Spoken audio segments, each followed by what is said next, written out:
Hujan deras yang mengguyur Buleleng Selasa 2 November siang membuat satu rumah di wilayah Dusun Pererenan Bunut, Desa Gitgit, Kecamatan Sukesade terendam banjir. Rumah milik Komang Budiarte kebanjiran setelah gorong-gorong tak bisa menampung debit air hujan bercampur limbah kayu. Parahnya lagi, limbah hasil pembangunan jalan baru pun turut terbawa air hujan ke gorong-gorong tersebut. Saat banjir terjadi, Komang Budiarte tengah tidur di Bali Bengong di sebelah rumahnya bersama istri Made Sukerti serta mertua Made Reti.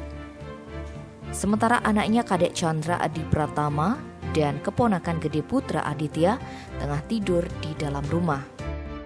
Tiba-tiba air telah menerjang rumahnya. Banjir setinggi pinggang orang dewasa pun tak dapat dibendung lagi. Sejumlah perabotan rumah tangga rusak akibat direndam air. Sekitar pukul 16 WITA air mulai surut dan hujan berhenti.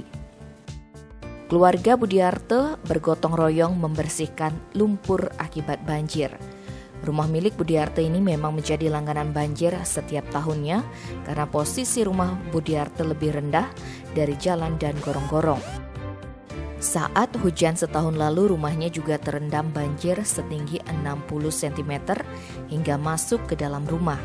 Sebelumnya pun ketika hujan turun, Bali Bengong yang ia bangun berdampingan dengan rumahnya tergerus longsor dan hanyut ke jurang. Budiarte pun tak bisa berbuat banyak selain bertahan. Tim Bali Express melaporkan.